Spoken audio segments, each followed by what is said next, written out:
Whispers in the Fog. The town of Black Hollow had always been an eerie place, hidden deep within a valley where the fog never seemed to lift. The air was heavy with dampness, and the streets were lined with ancient houses, their wooden frames groaning under the weight of time. The town's history was steeped in whispered tales, stories of those who disappeared without a trace, of shadows moving when no one was there, of a figure that watched from the fog with hollow, empty eyes. No one dared to speak his name. For the townsfolk, he was a specter of folklore, a story to scare children into behaving. But for some, the legend of the Hollow Man was very real. One such believer was Eleanor Whitmore. A school teacher in her late 20s, she had returned to Black Hollow after her mother's sudden passing. The old family home, a Victorian relic covered in ivy, stood at the edge of town near the abandoned woods. The moment she stepped inside, she felt something was wrong. The air was stale, thick with an odor she couldn't place. The floorboards creaked under her weight, as if shifting in response to her presence. And then there was the whispering. At first, she thought it was the wind pushing through the cracks in the walls. But as the night stretched on, she realized the whispers came from inside the house. Soft, raspy voices echoing in the darkness, always too faint to understand, yet close enough to chill her to the bone. One evening, as the fog rolled in thicker than usual, Eleanor sat in the dimly lit study, sorting through her mother's old belongings. She found an old journal bound in cracked leather. It belonged to her mother, dated decades earlier. As she flipped through the brittle pages, she found something that made her breath catch in her throat. "He is watching me again. The Hollow Man. I see him in the fog, standing at the edge of the trees. He has no face, yet I feel his stare. The whispers never stop. I fear he will come for me soon." Eleanor's heart pounded. She had never heard her mother mention anything about this, but the words on the pages were unmistakable. Fear, desperation, warnings. A cold gust of wind rushed through the house, making the curtains billow. The whispers grew louder, and then something knocked on the window. Not a tap, a slow, deliberate knock. Eleanor froze. The study window faced the woods. No one should be out there. With shaking hands, she reached for the curtain and pulled it aside. The fog was thick, curling like ghostly fingers around the trees. But there, just beyond the tree line, a figure stood, tall, motionless, watching. Its head tilted unnaturally to one side. No face, just a hollow void where eyes, a nose, a mouth should be. Eleanor gasped and stumbled backward, knocking over a chair. When she looked again, the figure was gone, but the whispers remained, and they were calling her name. The shadow in the hall. Eleanor barely slept that night. The image of the faceless figure standing in the fog burned itself into her mind. Every time she closed her eyes, she saw it, its tilted head, its empty gaze, its motionless form dissolving into the mist. By morning, she convinced herself it had been a trick of the light. The fog could play strange games with the mind, warping shadows, making them seem like something they weren't. But deep down, she knew better. Something was watching her. She spent the day trying to shake the unease, busying herself with unpacking boxes and cleaning the dust-choked corners of the house. The whispers were silent in the daylight, but the house still felt wrong, like something lingered just out of sight, waiting. Then as the sun dipped below the horizon, the atmosphere changed. It started with the cold. A bone-deep chill settled into the house, creeping through the floorboards and walls. No matter how many blankets Eleanor wrapped herself in, she couldn't shake the feeling that the cold was coming from inside her own body, as if something had reached into her and stolen the warmth away. Then the whispers returned, soft at first, like breath against her ear. She sat in the living room, staring at the flickering fire, willing herself to ignore them. But the voices grew louder, overlapping, surrounding her. They didn't speak in any language she recognized, only a series of hushed, urgent murmurs, like a conversation happening just beyond the veil of reality. And then came the footsteps, faint but deliberate, moving slowly across the upstairs hallway. Eleanor's breath hitched. She was alone in the house. She gripped the armrest of the chair, her pulse hammering in her throat. The sound of footsteps grew heavier, closer, as if something was pacing just above her head. "It's just the old house settling," she told herself. "Wood creaks, pipes shift, that's all it is." But deep down, she didn't believe it. Then, A sudden thud, something heavy dropping onto the floor upstairs. Eleanor shot to her feet. She had locked the doors. There was no one else in the house, and yet she wasn't alone. Forcing herself to move, she grabbed the iron fireplace poker, her only weapon, and made her way to the staircase. Each step groaned beneath her weight, the sounds swallowed by the thick silence pressing in from all sides. At the top of the stairs, the hallway stretched before her, lined with closed doors. The dim light from a single flickering bulb cast deep shadows along the walls. Then she saw it. A figure standing at the end of the hallway, tall, still, its head tilted at the same unnatural angle. The Hollow Man. Eleanor's breath left her in a shuddering gasp. She wanted to run, to scream, but her body refused to move. The figure didn't approach. It simply stood there, watching with its empty face. Then it rushed toward her, a blur of darkness faster than anything human. Eleanor let out a strangled cry and stumbled back, slamming into the railing. But before she could react, the figure was gone, vanished into thin air. Only the whispers remained, filling the hallway like a sinister chant. And among them, one voice stood out.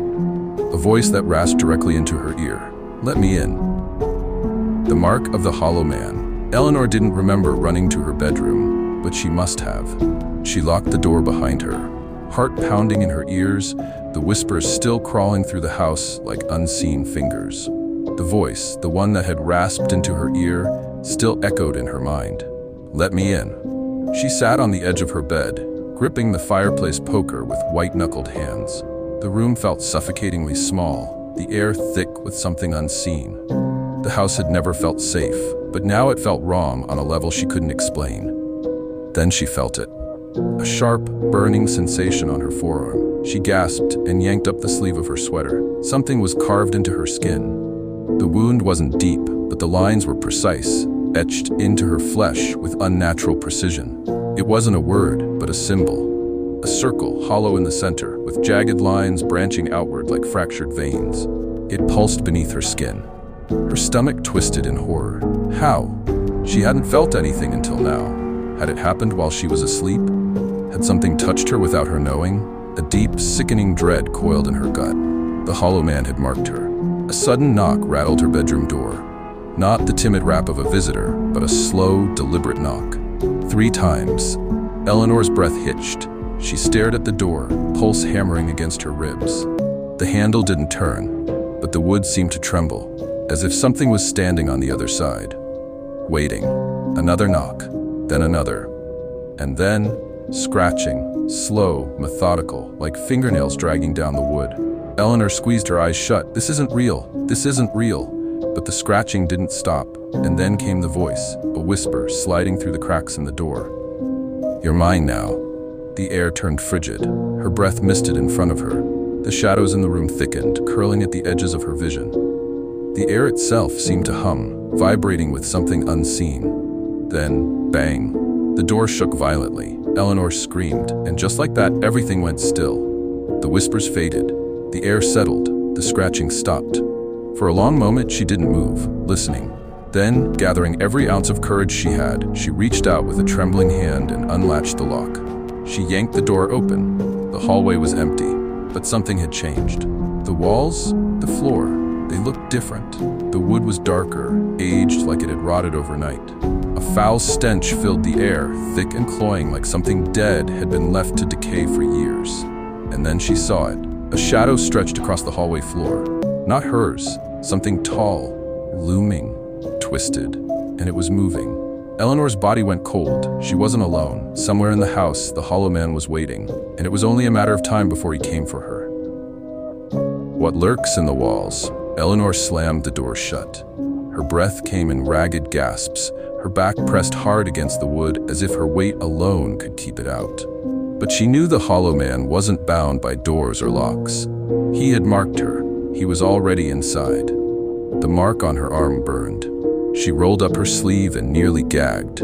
The symbol had spread. The once small, jagged lines now stretched up toward her wrist and elbow, as if something beneath her skin was growing.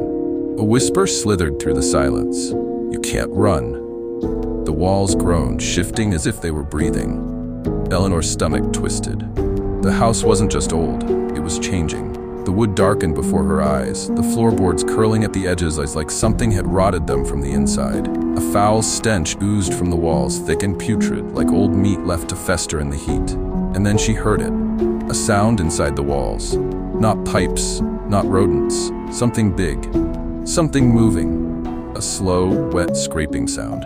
A dragging noise, as if something with sharp, brittle fingers was clawing its way through the house's skeleton. Eleanor's knees nearly buckled. The sound slithered down the length of the hallway, stopping right outside her door. Silence. Then, bang. The entire wall shook as if something massive had slammed into it. Eleanor stumbled backward, heart hammering, gripping the fireplace poker so hard her knuckles ached. Bang. Cracks splintered across the wood, thin and spidery, spreading outward like veins. Then, the wall bulged. Not a trick of the light, not her imagination. The wood pushed outward, swelling like something was pressing from inside, straining against the thin barrier between her and it. Then she saw them. Fingers, not human. Too long, too sharp, too many joints. They pressed through the cracks, twitching, scraping, nails jagged and yellowed with decay. Eleanor's breath caught in her throat. Then the fingers pulled back. The wall rippled, as if whatever was inside had retreated. Silence. A second passed, then another, and then she heard the whisper, low, right against the wood. "I'm in the walls, Eleanor." Eleanor's scream barely left her throat before all the lights went out. The room was swallowed in absolute blackness. And from the walls, from the floors, from the ceiling, the whispers returned, louder, closer, all around her, and among them one voice stood out. A voice inside her own head. "Let me in, Eleanor." Something touched her shoulder, something with too many fingers, and the last thing she saw before the darkness swallowed her was the hollow man's face, or rather the emptiness where his face should be. The hollowing. Eleanor awoke in darkness. Not the kind of darkness that came with night, where faint light still crept through the windows. This was absolute, total, suffocating. Her body was wrong. She tried to move but felt like she was floating, weightless, disconnected. Then she heard the whispers, everywhere, inside her, almost ready, almost hollow. A deep, guttural fear rooted itself in her chest. What had happened to her? Where was she? She forced herself to move, arms flailing in the void, trying to feel anything. Then her fingers touched something. Cold, wooden. She pressed her palm against it, heart hammering. It was close, enclosing her on all sides. The realization hit her like ice water. She was inside the walls. No, no, no! Panic surged through her veins as she clawed at the surface, splinters biting into her fingertips. She kicked, pushed, trying to force the space open. It wouldn't budge. Then she felt it, the mark on her arm. It wasn't just spreading anymore. It was moving. Beneath her skin, something crawled. A slow, slithering motion, like veins unraveling, twisting, reshaping. Her entire arm convulsed, muscles twitching involuntarily. She bit down a scream. Then, a new voice joined the whispers, not distant, right next to her ear. "Let me show you." Pain ripped through her skull. Visions flooded her mind, not her memories, his. A town swallowed by fog, people vanishing one by one, leaving only their whispers behind. The Hollow Man was not born, he was made. A man who once had a name, a life, a face, until something took them. The whispers stripped him away, piece by piece, until there was nothing left but a void where he had once been. And then, the hunger came. He could no longer touch the world, no longer be in it, unless he made another like him, unless he found someone to hollow out. The visions stopped. Eleanor gasped, air burning her lungs as she was slammed back into her own mind. But something was wrong. Her skin felt thinner. Her thoughts felt lighter, like something had been taken. She reached up, fingers trembling, and touched her face.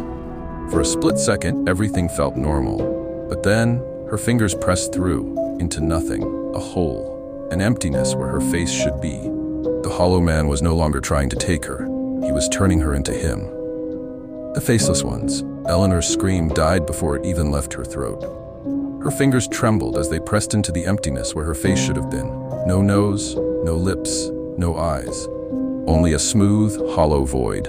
Her breath came in ragged gasps, except she wasn't sure if she was breathing anymore. Did she even have a mouth? She staggered backward, her body wrong, her movements unnatural. Her limbs felt light, hollow, as if she were no longer made of flesh and bone, but something else entirely. Something empty. The whispers swelled around her, a chorus of countless voices overlapping, writhing in her mind. "You're almost ready. Almost one of us." She tried to run, but her legs barely obeyed. Her body no longer felt like her own, it was becoming something else, bending to the will of the Hollow Man. Then, a sound, not the whispers, a heartbeat, not hers. Deep, slow, ancient. It pulsed through the walls, through the floors, through her. A door appeared in front of her. It hadn't been there before. It was tall and black, with no handle, no keyhole, just a hollow indentation in the shape of a handprint. The whispers grew frantic. "Go through. Join us." Her hand lifted on its own, moving toward the mark. No. She fought against it, muscles twitching, resisting with every ounce of willpower she had left. If she touched that door, she knew she wouldn't come back. Then, a new voice, faint, distant. Not a whisper. Not the Hollow Man. A memory. "Eleanor, you have to fight it." Her mother's voice. It was barely there, a flicker of something long forgotten, but it was hers. A spark of who she was. Something inside her resisted. Her body jerked back violently, breaking free from the unseen force pulling her forward. The whispers screamed in fury. The walls trembled, splitting open like jagged mouths, black tendrils slithering out, reaching for her. She ran. Her feet barely touched the ground, her body weightless as she barreled through the darkness, blind, faceless, but still herself. The house shifted around her, hallways stretching into endless corridors, doors leading to nowhere, reality unraveling into a nightmare. A mirror, standing alone in the dark. She staggered toward it, her breath, if she still had breath, ragged. Her reflection was wrong. Her body was there, but her face was a void, a black, gaping nothingness. And behind her, the Hollow Man, tall, looming, waiting. The whispers returned, surrounding her like a storm. "Give in. You belong to us." Her own reflection turned its head toward her and smiled, even without a mouth. Eleanor's body lurched forward, pulled toward the glass, toward the other version of herself, a faceless one. The final hollowing. Eleanor's body was no longer her own. The void in the mirror swallowed her reflection, its faceless grin stretching wider, though it had no lips, no eyes, just a black abyss where a person should be. Behind her, the Hollow Man loomed. His presence was not just felt, but infested every part of her mind. The weight of his void-like existence pressed against her soul, pulling her deeper into something inescapable. The whispers surrounded her, countless voices speaking in unison. Let go, give in, be hollow. Her body lurched forward, moving against her will. No, I won't. She fought, muscles tensing, her mind thrashing against the thing trying to erase her. But the house was alive, and it was against her. The walls stretched and groaned like the insides of a living thing, twisting into jagged corridors of endless dark. Shadowy figures flickered along the edges of her vision, faceless ones, their heads tilting unnaturally, their whispering voices overlapping in an unbearable chorus. The mark on her arm burned. She looked down. The black veins had spread, curling up her shoulder, across her neck, reaching toward her face. It was almost over. The Hollow Man reached out, his fingers too long, too sharp, too many joints bending the wrong way. And when his hand touched her, reality shattered. Eleanor fell. Not through space, not through time, through emptiness itself. A void with no bottom. Whispers devoured her thoughts, breaking her apart piece by piece. Memories twisted. Her name, gone. Her past, gone. Herself, gone. Darkness wrapped around her like a second skin, her arms, her legs, dissolving into nothing. And then, silence. She opened her eyes, but she had no eyes to open. She was standing, a mirror in front of her. The figure in the reflection was her but not her, a blank face, a smooth, empty void. Her body was still there, but she wasn't inside it anymore. She was hollow, and behind her, dozens of others stared back, faceless, motionless, waiting. The Hollow Man stood at the center of them all. And then, he stepped inside her, not in body, but in existence itself. Eleanor felt him become part of her, or perhaps she became part of him. She turned away from the mirror, the last of her former self stripped away. Her lips moved, though she had none, and in the blackness of the hollow she spoke, "Let me in." The Hollow Man had found a new voice, and soon he would find someone else to take.